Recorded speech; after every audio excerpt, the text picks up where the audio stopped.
play it when you lounge. X and O, you know that we can hold it down. Shout out to my man Sammy, got it off the ground. And to all the listeners tuned in right now, got debates, analysis, and speculation. This is sports talk for the new generation. You know where to find us, got a reputation. Sick Podcast, your #1 sports destination. Giving all our devotion, riding high on this wave of emotion. Going all out, yeah, cause this is our time. No, ain't no stopping us till we reach the finish line. All in, we came here to win. We're gonna give everything. S-I-C-K on the run. S-I-C-K, sick. On fire, we're ready to fight. We'll bring the house down tonight. S-I-C-K on the run. S-I-C-K, sick. S-I-C-K, it's the sickest podcast. Tune in for the audio, or you can even watch back. Giving players all the props, or put them on blast. We don't give no hot takes, only talk back. S-I-C-K, S-I-C-K, S-I-C-K, S-I-C-K, S-I-C-K, S-I-C-K, S-I-C-K. All in, we came here to win. We're gonna give everything. S-I-C-K on the run. S-I-C-K, sick. S-I-C-K, it's the sickest podcast. Tune in for the audio, or you can even watch back. Giving players all the props, or put them on blast. We don't give no hot takes, only talk facts. We're giving all our devotion, riding high on this wave of emotion. Going all out, yeah, cause this is our time. No, ain't no stopping us till we reach the finish line. All in, we came here to win. We're gonna give everything. S-I-C-K on the run. S-I-C-K, sick. On fire, we're ready to fight. We'll bring the house down tonight. S-I-C-K on the run. S-I-C-K, sick. Play it on the car ride, play it when you lounge. X and O, you know that we can hold it down. Shout out to my man Sammy, got it off the ground. And to all the listeners tuned in right now, got debates, analysis, and speculation. This is sports talk for the new generation. You know where to find us, got a reputation. Sick Podcast, your #1 sports destination. Giving all our devotion, riding high on this wave of emotion. Going all out, yeah, cause this is our time. No, ain't no stopping us till we reach the finish line. All in, we came here to win. We're gonna give everything. S-I-C-K on the run. S-I-C-K, sick. On fire, we're ready to fight. We'll bring the house down tonight. S-I-C-K on the run. S-I-C-K, sick. S-I-C-K, it's the sickest podcast. Tune in for the audio, or you can even watch back. Giving players all the props, or put them on blast. We don't give no hot takes, only talk back. S-I-C-K, S-I-C-K, S-I-C-K, S-I-C-K, S-I-C-K, S-I-C-K. Turn up your volume.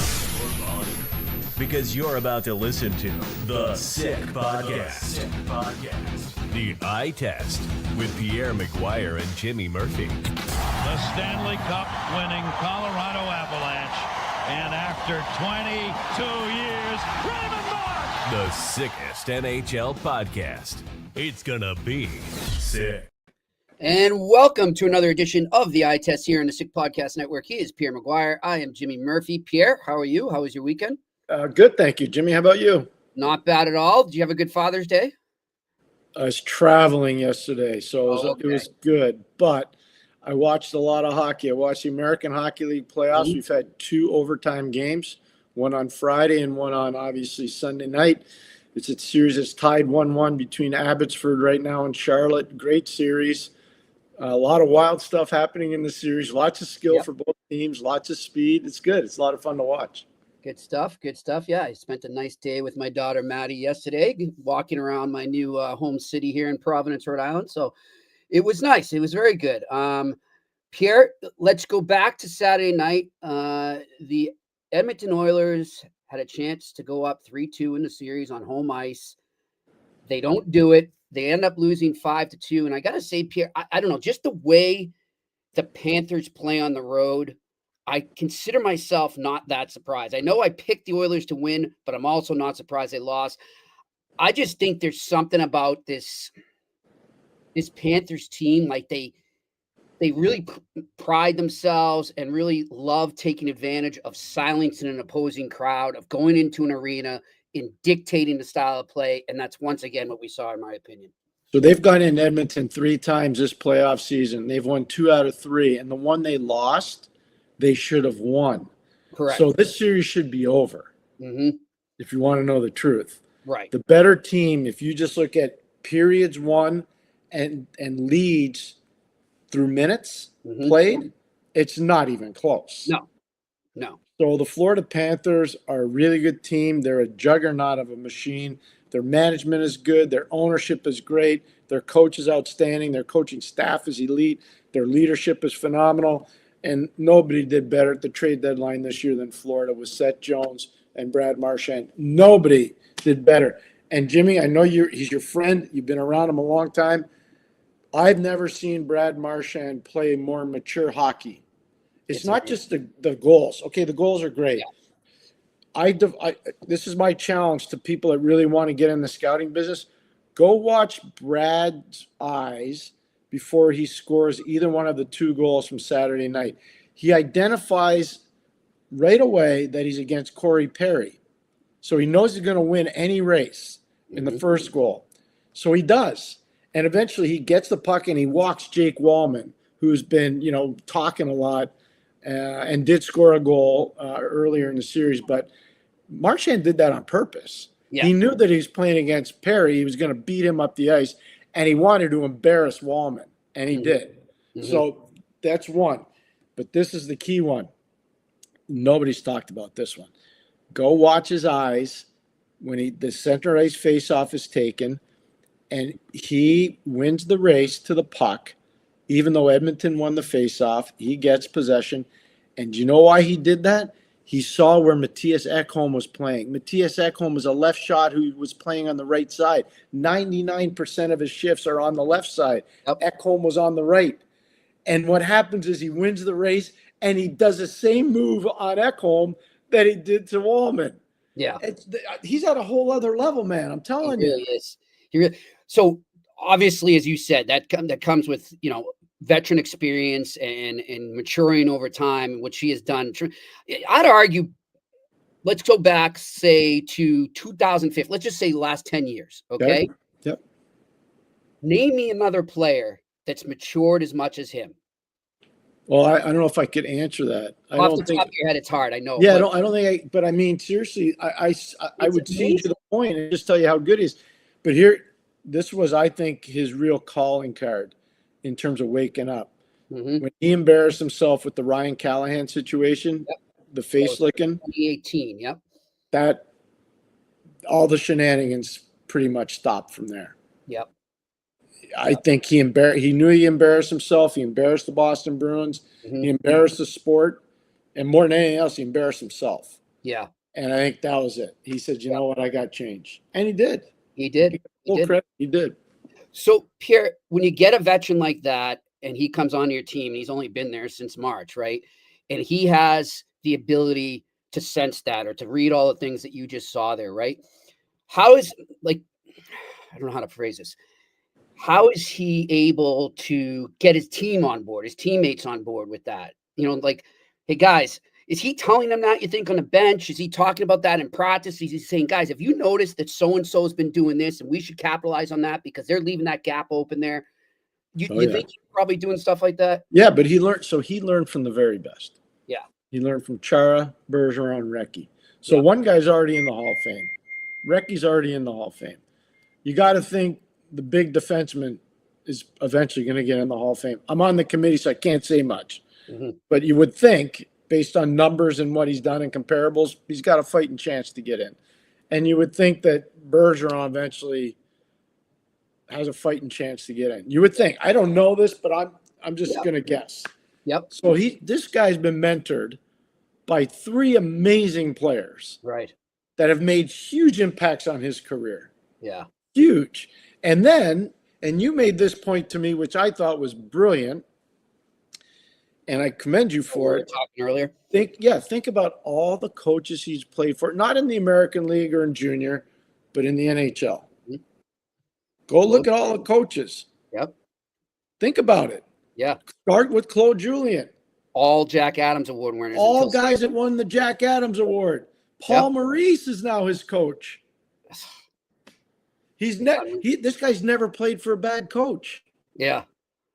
But credit to him for having the maturity to finally absorb that and finally understand how lucky he was to have these mentors in his life. And the 18 incident with Callahan, that was one that woke him up. And I can tell you right now, in 2011, he got dressed down real good on the bench. I was there by Mark Recchi. Yep. I'm just telling you. And we've talked to Mark about it. And Mark says, well, I had to get him to play hockey. Yeah. He's talking too much and not playing enough. Yeah.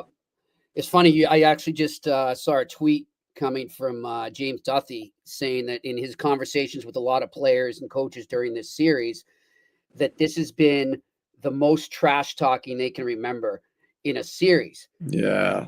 Well, ironically, one of the guys that's doing more talking with his playing is Brad Marchand. So here's what I'd say. 2010 Philadelphia, Chicago was really bad. Yeah. Really 2011 was bad too, right, Pierre? 2011, and there's reasons why it's bad. Aaron Rome hit on Nathan Horton. Mm-hmm. And you go look around all the things, the storylines in that series, Boston, Vancouver, and the travel was hellacious. It was painfully hard for all the teams.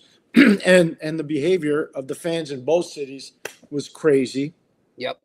So you look at it, that was a tough one, and Marchand was part of that. So I don't know. I mean, with all due respect, none of those coaches that are there today were anywhere near the 2010 series or the 2011. Just so we're clear.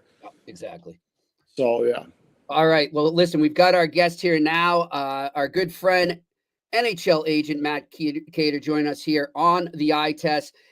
And of course, one of his greatest clients, Chris Kreider, was recently traded from the New York Rangers to the Anaheim Ducks. So he has been a busy man. How are we doing? I'm good. I'm in a great location here. Nice there. Sunrise, Florida. What would you be doing there? Not Sunrise. I'm in Fort Lauderdale. Yeah, well, we saw the water. There's no water in Sunrise. There's no water in Sunrise, just the swamp. Yeah, there's no water. So what are you doing down there? Why would you be in Sunrise? What's going on? I have nothing else going on around here, right? You know, I just had a nice cup of coffee with Nico Sturm. One of your clients? Yeah, and the other guy, Nate Schmidt. So Nate, by the way, congratulations to Nico Sturm. He made the 6 names for the German Olympic team, so we're happy for him. Very excited. Don't think Nate Schmidt will be on the U.S. team, but doesn't matter. What a career Nate Schmidt has had. You know, it's interesting. I started with Nate when he was 19 years old. He was with a big agency, and they stopped calling him because he didn't get drafted. And I was very lucky to pick up with him, and you know what? It just shows you it doesn't matter if you get drafted. It's what you do afterwards during the contract, and that's what he did. He kept earning it, and he's made a nice living and still has another 3 to 5 years to go because he skates. Well, I agree. You know what, Jimmy? What's cool about that story? George McPhee and the Washington Capitals were the team that gave Nate his first opportunity, and I know this for sure.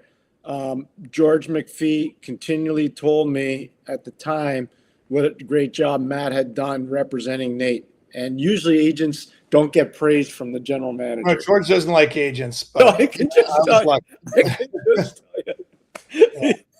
I hope he's listening. I say it to him all the time. Do you like me, George? He goes, no, I don't like agents. You know what's funny? I think George was on his way to becoming an agent before he became the assistant GM out in Vancouver for Pat Quinn. Well, he was, because I mean, he was on the Brian Burke, Dean Lombardi. Yes. There's a lot of Bill Zito. There's a lot of agents that get into management. Nobody knows this. I actually talked to John Ferguson Jr. an hour ago, and Fergie was an agent for a little bit too. Yeah, he also worked in the league office for Bill Daly and Gary Bettman. He did. Yeah. So, there's many ways to get into the management side of things, and but I did it reverse. I worked for the Blues as scout and everything else, and then got into the agent side. So, and Jimmy, he worked for one of the all-time greats, Ronnie Caron. What do you mean, Matt? Come on, Matt, you're gonna get out there and fight. I think you have a big listenership up north in Montreal, probably, and the old timers there would know Ron Caron. He was great. Learned a lot. So. Good stuff. So, talk to us about that trade last week. What was it like for Chris after being with the Rangers for so long? He's a leader in that dressing room. What was it like when we first presented it to him, and how did it transpire from there? Well, first of all, kudos to Chris Drury, who did a great job messaging, communicating with Chris and I throughout the whole process. So we knew there was a chance that something like this could happen. And, he had asked us for a list of teams that he would go to. And at the time, Anaheim, from a year ago when we submitted our list, Anaheim was on the list of no, potential. But obviously things in Anaheim have really changed for the better with Joel getting there, Quenneville, and with what Pat Verbeek's done there. And they're poised to win, and Chris wants to win. And the math didn't add up in New York. It was time. I actually used Brad Marchand as an example of a guy who, hey, change is good. Change can be refreshing for a player. Mm-hmm. And I think in Chris's case, it's going to be very refreshing, because he's going to have 5.5 months between his last hockey game to his next hockey game. And he's utilizing all the time to prepare his body and mentally get ready for this season. I think he's going to have a great year. And I'm really excited to see what he does. More time than not, agents aren't always involved in the discussion when trades happen, Jimmy. So it's interesting to see that Matt was this involved. And I just had to ask you, Matt, how much did you ask a guy like Alex Killorn, or how much did you ask a guy like Leo Carlsson to maybe talk to Chris Kreider about what's going on in Anaheim right now? Because those are two of your clients that are. I immediately did my research, called those guys, and got a feel for what it was up. But I watched that team regularly because of Leo and Keller. So I had a good feel for it. It was more of like, hey, Chris, if we're going to put Anaheim on the list, do your due diligence. And he's got Vetrano and Trouba and Strome and the Ranger guys. Yeah, the Ranger West guys, we call it. And he had great chemistry with Strome in New York, and off the ice, obviously, with Trouba and Frankie Vetrano. So I think for him, it was learning more, educating himself, and realizing, you know what, I've got 2 years left of my deal. Let's go and accelerate this. And I think, we did a Zoom call with Joel Quenneville and with Pat Verbeek, myself, and Chris, the four of us. And I've known those two guys for Joel forever, and Beaker too. And, they did a good job outlining where they're at, and they're in win now mode. Oh yeah. And Chris did. That's why they hired Joel Quenneville, Matt. You know that. Yeah. They're not bringing Joel Quenneville there to stay lukewarm. They're bringing him there to win. Yeah. And I think Greg Cronin did a great job there for advancing and creating the culture. And Joel's job is to kind of get them into the playoffs and go beyond. And Joel made a very good point in the call that he reminds where they're at right now, reminds him of the Blackhawks in 2008. If you remember, they won in 2010. It was quick. It was 2 years later, and they were off to the races. And that's what this team has. They've got a good group of core vets. They've got an impressive group of young talent that's growing, and they're poised. You know who's done an unbelievable job there, Jimmy, that's not getting any credit? I know Verbeek's a GM. Martin Madden Jr. He's the head of their amateur scouting. He has done a fantastic job there. I'm telling you, he's done a really good job. Yeah, they're very dialed in. And I think I remember when I was in St. Louis, I think by year 4, 5, 6, you have chemistry. You can read off each other. We only had 4 scouts who did the whole world. They have and they were all older guys. Matt was the only young guy. I was all was there. Teddy Hampson was there. Jack Evans was there, and Matt was like a kid. I was 24-year-old prep school kid who, was with a bunch of 60-year-olds, and they were unbelievable to me. They were great, and but the chemistry thing is huge, and that's what Martin Madden Jr. has with his staff.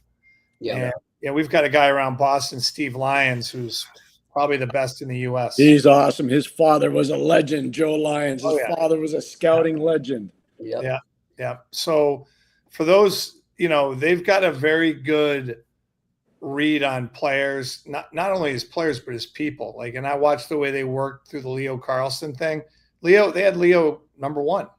That was their guy. Mm-hmm. And, but the process they went through was impressive. And, that's why Anaheim's where Anaheim is. They don't waste any picks. They make good ones. Yeah. We're talking about those are good points. Really talking about chemistry there, Matt. I'm wondering, just even if it's just from Nate Schmidt or other players, what is it about this Florida dressing room that makes their chemistry so good? Because they now have a lot of different personalities. You've got some quiet guys, you've got some boisterous guys. What have you heard about what makes the glue? What's the glue there?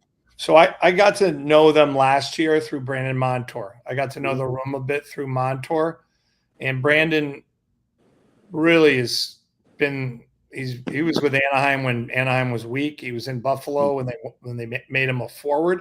Mm-hmm. Crazy. And he's been on some weaker organizations, and he's been in some great which is a great organization. And he said it was amazing how everyone knew their role. Everybody was confident. Everybody, they were all pulling the rope the same direction. Mm-hmm. Okay, there's a lot to be said about that. Pulling the rope in the same direction. And that's exactly what they do there. And then that's why Nate Schmidt took half the money to go to Florida instead of other teams. Could have made double what instead he went to Florida because he knew the coach and we knew the culture. And Nico Sturm, just having coffee with Nico, and Nico's like, this is just like Colorado or better, and he won a cup with Colorado. Mm-hmm. It's amazing. And I think they're going to win tomorrow night. I think this is over because they went through it last year. They struggled to close it out last year. They're not going to struggle this year. They all know what they're doing. Yeah, I agree. I think that experience says a lot. Matt's spot on that. It's interesting to hear what you're talking about with the culture of Florida, because that's the thing that stands out, Matt, more than anything else. And so they go get a guy like AJ Greer. They go out and get a guy like Nico Sturm. They go out and get Thomas Nosek. They go out and get Jonah Gadjevich. They go out and get guys that are on their 3rd and 4th different teams in the NHL. Yeah. And they make it work. It's amazing because they understand and value one thing more than most teams: character. They love character. Let's listen. You can go analytics all day long here, and I think analytics is a piece of the puzzle. And I think they rely on analytics, but they also rely on the eye test. They rely on. Had to say it, but they rely on that old school feel for character and everything else. They have Rick Dudley, they have Paul Fenton, and they have Les Jackson. These guys are all winners. They've all been around 30, 40 years. Yep. They all played. They're excellent. I know them all from years. Yep. They know exactly what they're doing. So Billy Zito surrounded himself with some great people, a couple former agents with Kropelka and Brett Peterson. And you know what? They have a great staff. And I'm told that their meetings are unbelievable. Like they get in there and they just have at it, and everyone fights for their guy. And it's a great culture. It's again chemistry, same as the Anaheim staff. Chemistry. That's the only way you can run good scouting meetings, to have internal debate. And if guys don't want to put their cards on the table, you're gonna have a terrible team. You know it. I know it. Anybody that's been in one of those scouting meetings knows. The lean, meek ones, those teams, they fail. You got to have guys that it's almost like street fights in the room. Yeah. Yeah, you have to. Yep. And that's what they have, street fights. That's what I was told. So it's pretty cool. You know? They play the same way. Yeah, exactly. Well, think about it now. Okay. I call it the Brett Peterson hat trick. Okay. So Brett was involved with the World Championship with a gold medal. Yeah. And now he's involved in the American League. They're in the finals there, and they're in the finals here. So Brett Peterson, the assistant GM, is going for 3 titles. Yeah. They just might do it. But it's interesting, though, is their culture in Charlotte. And I've got John Leonard there, Ryan's brother. Who's ripping it up, by the way. Killing it down there. And, you know, they have similar chemistry to what they have there. They play fast. They play hard. And that's the key to success. It's that chemistry all the way through on and off the ice. They have, by the way, Jimmy, they got an awesome coach there, Gordy Kinnear. He's a tremendous coach. Yep. Tremendous. Yeah. I'm just wondering, Matt, in terms of your vibe, since I'd say the combine, since, you know, everybody left Buffalo, is there more trade chatter than usual, or is it just the usual stuff we have? Good question. There's a lot. Everyone has different lists right now. Okay. Mm-hmm. They have their trade lists. They have their NHL free agent list. And then they have their American League free agent list of players that they're targeting. Okay. And they're trying to weigh out a trade of giving up assets to acquire the player, or free agents where you don't have to pay. And you don't know what the price will be because you have to wait till July 1st, 15 days from now, by the way. I'm counting the hours. And you're just paying money in years and dollars, but you're not giving up assets except for salary cap space for them. Mm-hmm. So there's different things going on right now in the marketplace. I think it's very sad that we're not in person this year with all the organizations. I'm told it's probably a 1-year thing. Yep. I hope it's only a 1-year thing because our industry is unique, and not having us all together in one spot. Like, you know, Pierre and I have been to 30 of these, 35 of these, 35 for me. 35. Yeah. I was 1980. 1990, Vancouver. Yeah, that was my first one. Vancouver, yep. Yeah, and you know, it's sad that we're not all together, but it's a different feel. So that's why Buffalo was probably a little more busy. You know, I was there and probably had 20 meetings, 25 meetings. So it was a little hectic, but it you know, this year is going to be very interesting. There's a lot of teams that aren't sellers, but are buyers. They want to get better. They're sick of being sellers. Mm-hmm. You know, they want to make the step. San Jose wants to make a step and get better. Chicago, Anaheim, Montreal, Detroit, Buffalo. I'm naming them all. Utah. Yep. They've been out of the playoffs for a while, a long while, a lot of them, and they want in. So I think the trade market's a little bit tougher because people are wanting to add more than subtract. Does that make sense? It does. It's really well said. Yep. One of the teams that's going to be cool to watch, Jimmy, at the draft floor, even though there isn't a draft floor, is going to be Utah. What are they going to do with number 4? I think that's going to be an interesting one to watch. Yeah. And then the other one is Chicago. Do they want real players in Chicago, or do they want to wait for players to come along? And Matt owns a player, or doesn't own, but works for a player, Ryan Donato, who I think is one of the most improved offensive players. Even though he's got good numbers, this was an amazing year offensively. What's the latest on Ryan Donato? What's Chicago doing with him? Anything? I mean, we've talked. We continue to talk. We have 15 days to make a deal, so there's plenty of time. But we're talking, and we'll see how it plays out. No door's been shut on that front. You know, I'm hopeful it works out. I mean, I think he's done very well there. Ryan's done well there because he wants to master his craft. Like all of these players, you have to want to master your craft. And what does that mean? That means 2 workouts a day. That means extra ice sessions. That means for Ryan Donato, last summer flying to Tampa 3 times and going to a Russian skating coach and figuring out how I can get 10% better. And this summer, he's trying to figure out how to get 10% more better. So he's still evolving as a player at age 29. Yep. You know, because of the work and everything, and it's going to pay off for him. There's no doubt. Totally agree. Options. Awesome. Good stuff. Well, Matt, we appreciate you joining us here. Always a pleasure, my friend. I wish I could say see you at the draft. But unfortunately, it's, like you said, all of us won't be there this time. But enjoy. Good luck in the next month. Thanks, guys. And if you ever need me on, I'm here. No, I got your golf foursome set up down in South Carolina. Don't you worry. I like that. Palmetto Bluff. Everyone go. There. All right, guys. Matt. Have a good day. Bye. Yeah. That's Matt Keator join us here on the Eye Test on the Sick Podcast Network. And it was interesting when he was talking about just the trade chatter increasing a bit. Pierre, I have it coming out tomorrow, a story I did one-on-one with our good friend Ken Holland. And he noticed that as well. He said, I think there's, like he said, there's so many buyers that nobody wants to get left behind. So they're starting a little bit early. They're trying to, beat everyone to the punch right now. So it's going to be interesting to see how this unravels. But Pierre, I like what he said with some of these teams that have been out for a while. And I think you nailed it. One of the ones I'm watching the most is Utah. Yeah. Sure. Well, I think with new ownership there, the fact they moved from Arizona, obviously up to Utah, they're in Salt Lake. Very aggressive young owner. They didn't make the playoffs last year after it was a strong start. Mm-hmm. It's going to be interesting to see what happens there. The fact they brought everybody back and didn't panic. So right now, those guys got a lease on life. The upper management got a lease and the coaching staff got a lease. So we'll see what happens to start the season there. The most talk I'm hearing is the pick, right? Yeah, the pick.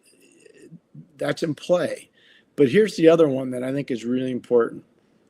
How many teams are going hard to get second line centers? People are watching what Sam Bennett's doing. Yeah. Everybody's seeing what Sam Bennett's doing.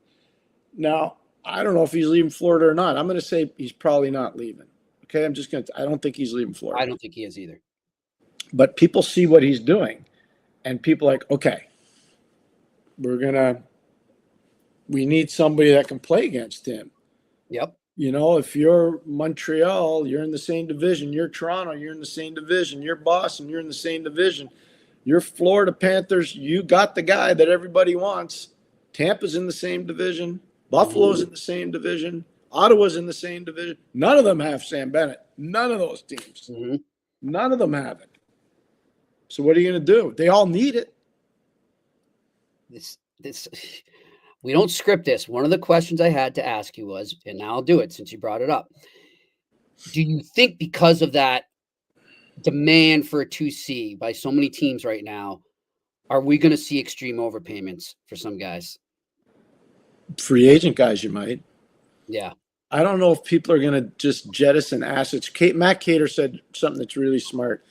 And I know everybody likes to play the fantasy hockey stuff. But when you buy a free agent, you're not losing assets. You're losing cap space and real dollars. Mm-hmm. You're not losing assets. No. So there's a different way to do that. You know what I mean? The teams that try to hit a home run by moving assets, and if it doesn't work, it's not gonna have a good ending for you. No, you're right. You're right. So I'll give you an example. You and I talk a lot via text, and when we're not on the show, we're talking about different games, different players. We talk about, what do you think Boston Bruins ownership is talking about when they're watching Brad Marchand? I don't think they're talking anything right now. I think they're afraid to say anything. No, I said ownership. What do you think ownership is saying? I think ownership's probably calling management and saying, "Wait a minute, what's going on here?" I'm gonna just speculate. Okay, this is sheer speculation. Yes, same here. Okay, I'm just throwing a hypothesis out there. I don't know if it's got any teeth to it or not. But here's what I'm gonna say. I'm gonna bet. I'll bet $1 that they told the ownership, don't worry about putting Marchand in Florida. He's done. He's 38 years old. He's had 2 hip surgeries. He's more of a third-line player. He's not going to make a difference for them. In fact, Florida might lose in the first round to Tampa because if you remember at that time, Tampa was smoking and Florida didn't have Matthew Tkachuk, and they were going nowhere fast. Yep. And then all of a sudden, Florida beats Tampa. Marchand is a factor in the series because he wasn't playing very much because of the injury coming out of Four Nations. And then Tkachuk comes back, and then all of a sudden they're down 2-0 to Toronto. Everybody's like, phew, we don't have to worry about this. And then they come steamrolling back, and Marchand puts a big footprint on that series. Yep. And then Conn Smythe candidate. Then I'm going to bet money the phone started ringing. Wait a second. You guys told me that this guy was done. Mm-hmm. You guys told me we didn't need to keep him. You guys told me we didn't want to overpay him. You guys told me that. Now, I don't know if that conversation happened or not, but I'm going to bet something along those lines. It did happen. Yep. Yeah. And it probably wasn't too fun for Don Sweeney and Cam Neely. I'll tell you that. All right, let's get to our sponsor, Betway. And obviously no game tonight, so I will have picks for you tomorrow for Game 6. But want to remind everybody, if you want to bet on any action, it doesn't always have to be hockey. And with hockey leaving soon, quite possibly after tomorrow night, time to focus on baseball or a little basketball if that's left. What about the draft? What about the draft? The draft or free? Can you bet on free agencies? I'll look into that. On free agents, I wonder if they got to have that. Who's going to go where and all that. We'll see. If they have prop bets in hockey, they got bets on free agency. I know you can bet on anything pretty much anymore, Pierre. I mean, look at the things you bet on in the Super Bowl, right? That's who's going to win the coin toss. I mean, come on. Anyhow, you can still go there, and even if you lose all your props, you can get up to $200 credit if you're a new member. So go right to that QR code right in front of you right now and sign up for a new account to redeem your welcome offer, or go to the details section to do the same. The offer is not available in Ontario. You must be 18 plus. Terms and conditions apply, and always bet responsibly. We got a lot of questions there, Pierre, so let's get right into it. What do we got for the first one? All right, Kevin McClafferty, our Islanders guy. Hi, guys. Ryan Bonus was hired today as assistant GM, director of player personnel for the Islanders. Any insights on Ryan in that role and what we might be looking forward to, that is for Islanders fans? My sense is this was a good hire. Here, I don't know much about Ryan, to be honest. Well, he just got let go by Ottawa. Before that, he was let go by Pittsburgh. He's been up most of his time in the last couple of years working American Hockey League stuff with Belleville. Mm-hmm. Belleville will make the playoffs this year. They had a really good staff down there, too. Very good coaching staff led by David Bell. There probably is a lot of familiarity there between Ryan Bonus. His father used to be the coach of the New York Islanders, too, so I'm sure there's some internal connections there. And let's remember, too, that Rick Bonus worked in Tampa, the father. Where did the GM come from? Tampa. So there's questions there. All right. Next question. Juice _031017. With his performance in the Stanley Cup final, is Brad Marchand making a good case to be on the Canadian Olympic team? Of course, the first 6 players were named today. Marchand was not on there. He was the only one that wasn't on it when they named the first 6 for the Four Nations, Pierre. Instead, it was Reinhart taking his place. But I think he's made a pretty good case. Would you disagree? Totally agree. Yeah. He's made a very good case. Good chance he could be on there. I want to ask you this, though, Pierre, because I was thinking about it when I saw Mr. McAvoy. And congratulations to Charlie McAvoy for making the first 6 on USA. Do you think, so McAvoy, Marchand, think of some other guys, a Matthew Tkachuk, who was on the USA team. Do you think there will be any hesitation from A, the player, B, the team, or both about players going there because of the injuries we saw coming out of the Four Nations? No, the Olympics are different. Okay. The Olympics matter. That's why I told you I was shocked that they did this year. I was completely shocked. The Olympics are one thing. This event that happened without the Russians being there, and I know the Russians aren't going to be at the Olympics. I get it. Not other countries, though. But the Czechs are going to be there. Mm-hmm. Slovaks are going to be there. Yeah. So it's the Germans are going to be there. Mm-hmm. So it's different. All right. Next question. Alex Ivanowski, what's going on with Fenway Sports Group? Looking to sell the Penguins, and now they trade Devers away in baseball. Did you see that, Pierre? I did. That was and did you hear that stories today that they didn't even call around? They just took the first offer. You know where my head went right away? Joe Thornton. And that's what everyone's talking about in Boston today, comparing it to that. Now that they've traded away Devers in baseball, what is going on with them, Pierre? Do you think that they're... I don't know. Yeah. I really don't know. It's interesting. Really don't know. It's going to be really to watch the Pittsburgh Penguins, especially with the news that came out about Malkin today. You know, they're not going to offer him an extension on his contract, so this is his last year. It's going to be interesting. So let's just say for the sake of our, and I'm only asking the question. This is not Pierre and Jimmy saying this is happening. It's a question. If they get off to a poor start, like a really poor start, a San Jose-esque start or a Chicago-esque start this year, does Sidney Crosby go and say, I'd like to look for other options to play? I'm only asking a question. I think it's very possible. My question to you, Pierre, was with them letting that news leak out that they're not going to offer Malkin an extension, is that their hockey ops sending a smoke signal to everybody else? Like, hey, throw me some offers maybe for Malkin? Yeah, but I don't think he can go anywhere. He's not going to go anywhere. No. I don't think he wants to go anywhere. I'd be surprised. Even if you say, you know, you get a chance, I don't know, to some contender, you think of a team, and he knows he's not going to win here. He knows they're not bringing him back. That wouldn't entice him, you don't think? Might. I mean, I haven't talked to Gino, so I don't want to speak for him. Yeah. But all I have is unbelievable regard for him. Yeah. There's something going on there. As I'm a with Alex on that person and as a player. Yeah. You know, you get to know these guys over time, and you see their growth on and off the ice, and you're like, wow, this is a really good person. This is a wholesome soul. He's a good hockey player who's a really good person. So I don't want to speculate on that. But my question, to go back, I just wonder if they have a bad start. I don't know this to be gospel. I'm just throwing it out there. If they don't have a good start, what does Sid do? Yeah. All right. Next question. A to Z me, on a scale of raw, medium, and well done, how cooked are the Oilers? Not like I don't think they're like my steaks. I like the medium rare the most.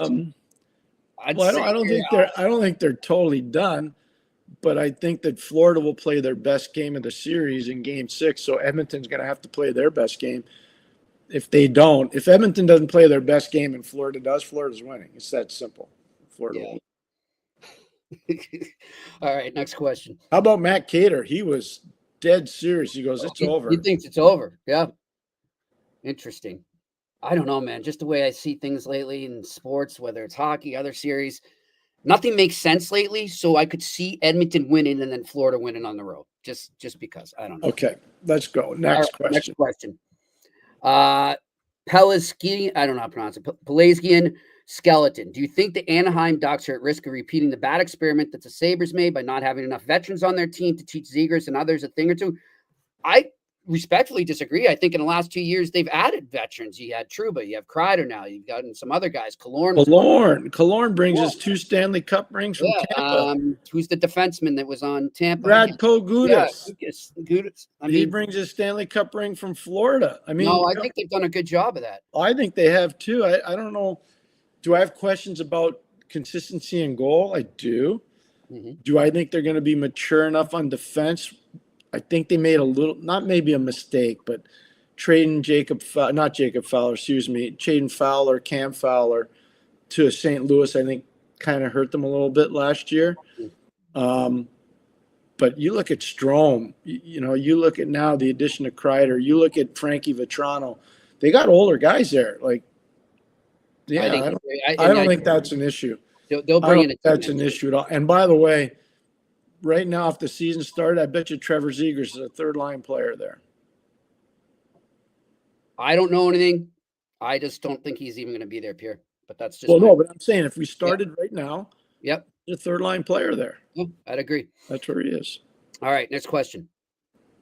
A moment of clarity. As a coach, would you rather run back the same Panthers team, including the free agents, or would you rather have money to sign someone at the deadline? I'd rather have the same team back. And then you evaluate, and then you make changes going into the trade deadline next year. These guys have proven that and you heard Matt Keator say it. I didn't say it. He said it. They used the eye test. And we've talked about this with Rick Dudley. We've talked about this with Paul Fenton. We've talked about it with their scouts. We've said it. Look, parts of their organization are analytic for sure. Yep. But the pro additions that they make, they're eye test guys. They are eye test players. Agreed. All right, next question. Chris L. Question for Pierre and Jimmy. Utah Mammoth. I know I've got to get used to calling them Mammoth. Top two centers, Logan Cooley and Barrett Hayton, are 5'10". Can they compete long term with this setup?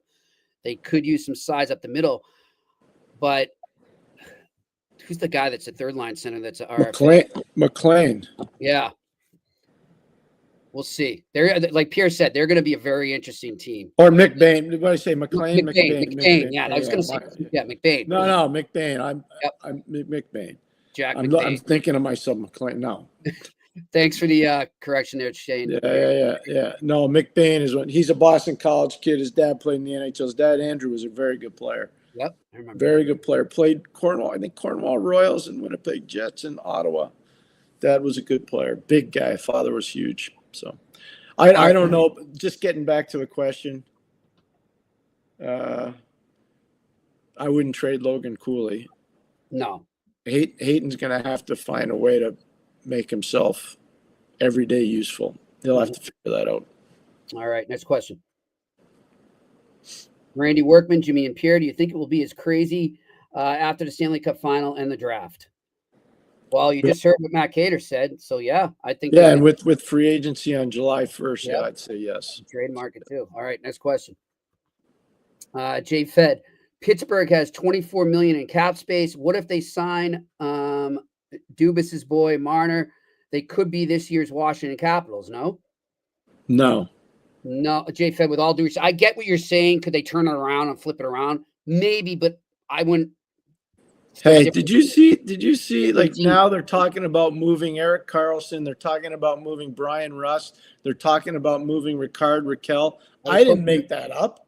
No. Like somebody in their organization's putting that out there. Do you remember when we kind of mentioned that could be coming on the eye test, and their PR department made a concerted effort to shoot all that down, and that's not happening. We don't know what you're talking. And the Pittsburgh writers were going at everybody else who said it was interesting. Where are those people now?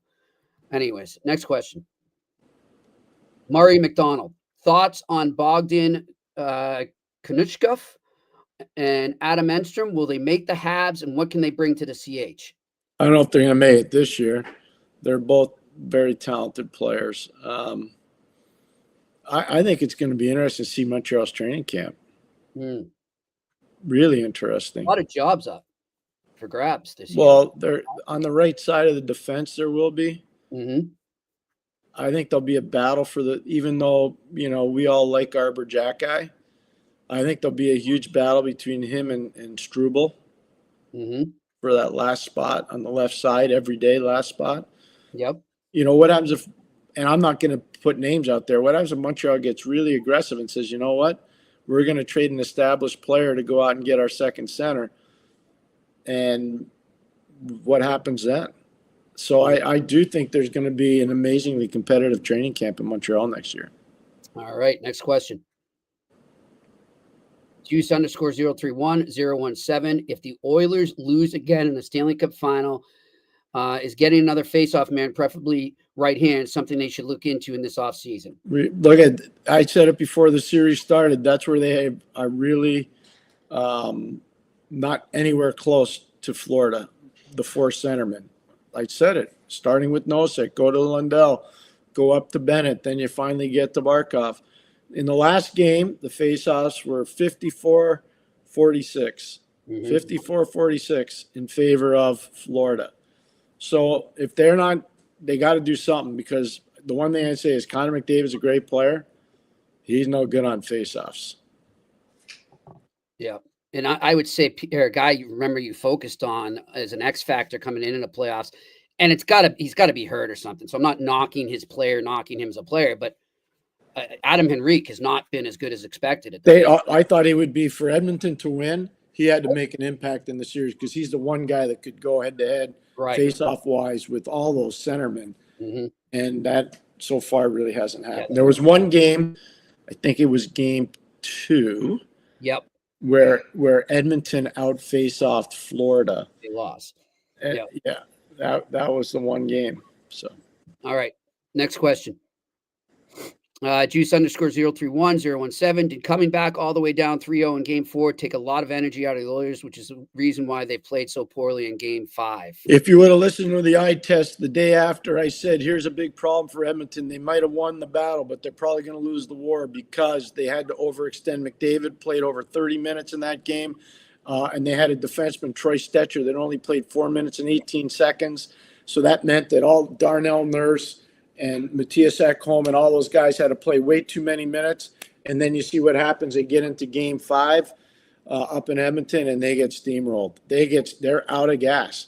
And It was partially because they played a short bench, partially because they didn't play 4 lines the way Florida was, and a big part of it, they only played 5D rather than 6. Florida was playing 6D the whole time. Kulikov and Schmidt were playing all regular shift. They were almost 20 minutes, those 2 guys, the bottom 2 pair. And then the biggest thing I thought, the fatigue factor was huge because they had to push so hard to get back. So you put it all together, I agree with the question. Yep, good assessment. All right, next question.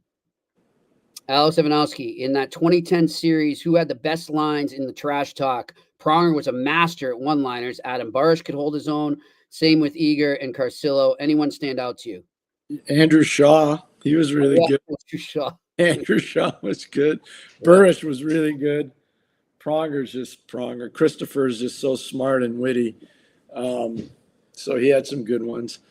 Yeah, there was, I don't want to single out anybody, but, you had some guys that were really funny. There were some really appropriate ones, and there were some that definitely crossed the line. Everything was in play, though, in that 2010 series. Everything was in play. All right, next question. Juice _031 017. How critical is it for the Oilers to score the first goal in game 6 facing elimination? Well, I don't know about the first goal, but what I would say is they can't allow it to become a 2-goal spread. So if they don't score the first goal, they better get the next goal. Yeah. Do you know what I mean? Yeah. I think if you keep it within 1, and they've proven it because they've scored a lot of late goals. Mm-hmm. So they can come, but if it's more than 1 in an elimination game or a potential elimination game, that becomes a much harder thing because the referees give the defending team a little bit more room to play defensively. The team doesn't give up odd man rushes. They don't take stupid penalties, which you'll see a lot of if it's a 2 or 3 goal spread. Yeah. The potential for that. So if you don't score first, you better not let them score twice. Yeah, you better answer. Yeah, it is big, though, especially just the ability to take, because that crowd's ready to explode because they want that cup, the ability to take them out of that. Yeah, I don't know about the crowd. You know what? I hear what you're saying, Jimmy. Every crowd's wild. These guys are pros. They're not – when you're at the ice level, by the way, a lot of that noise doesn't overwhelm you. Right. It's different. It's different when you're in the crowd. It is. Yeah. I don't think pro hockey players get intimidated by the crowd. Okay. Like I keep hearing all this stuff about Edmonton's the loudest crowd in the history of the NHL. To all those people that are writing that and saying that, you've never been in Chicago Stadium. You've never been in Chicago Stadium for a Stanley Cup final game. I can tell you that right now. No building anywhere ever in the NHL is louder than Chicago Stadium. Yeah. Nope. All right. Next question. A moment of clarity. When did they start growing their hair and beards during the playoffs? The 84 Oilers look clean and shaven. Thank you. I don't know. I really don't. I remember guys would have 2 and 3 day growth. I remember watching Minnesota North Stars come into Montreal in the playoffs and see Lou Nanny with the big beard. It wasn't a beard, but like the razor, the pork chops. Yeah.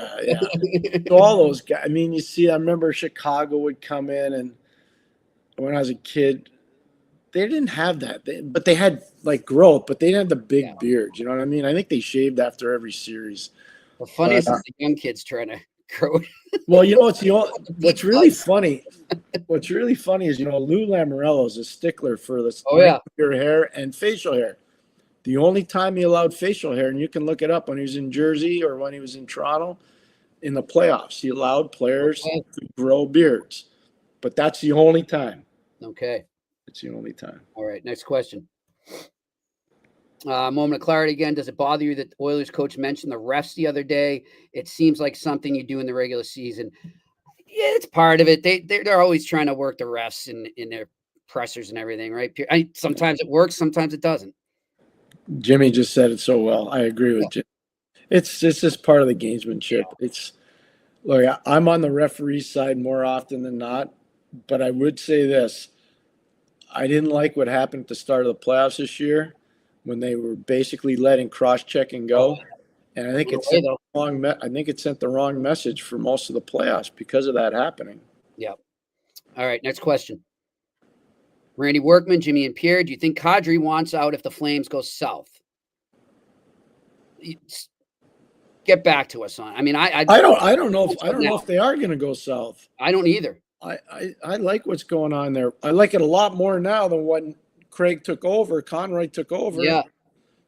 So was it last week? I said I think they're going to be one of the most intriguing teams to watch. They'll be a fun team to watch. And I don't know what I got to be fair. I don't know what they want to spend. Canadian dollars getting stronger. It's about 135 now. It's gone from about 140, 139.5 to 135, which is better for the Canadian teams, but they still want it to obviously get closer to par. I think everybody does. Yep. That's got Canadian dollars. But I think Calgary's going to be very intriguing to watch. I do. All right, next question.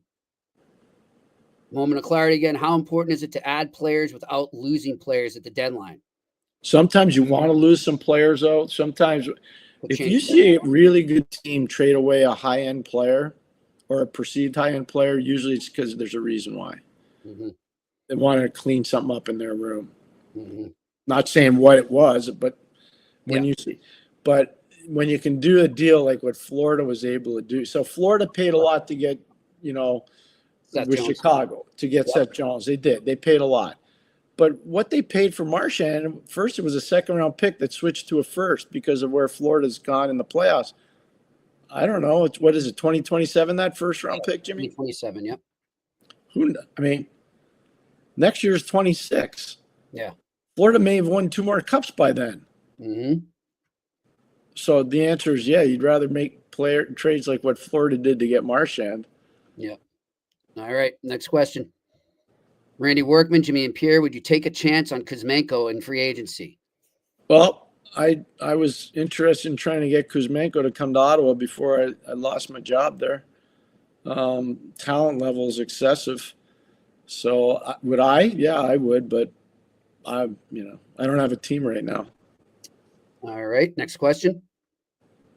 Rodney Redcliffe, do you think if Edmonton loses this playoff, would that give McDavid going to free agency to think change of scenery? So if he loses, you start to think about.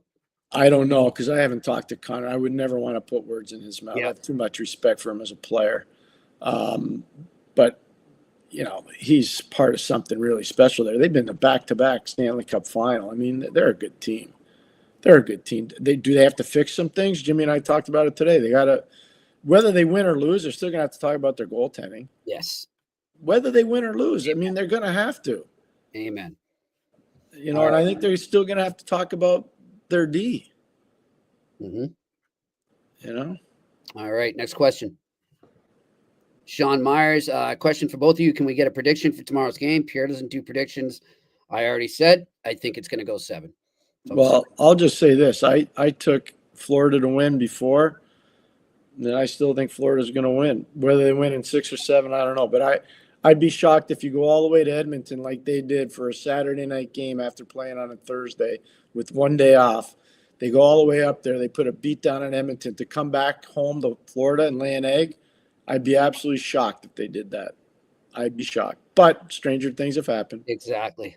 That is the story of the NHL. Stranger things have happened. So we shall see. All right. Well, tomorrow we will have a game day and we will give some picks for you for our Betway Sick Picks. And we've also got a guest that was rescheduled from last week when StreamYard went down. So Deputy Commissioner Bill Daly will be joining us here on the eye test tomorrow.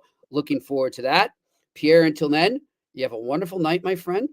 And same to you.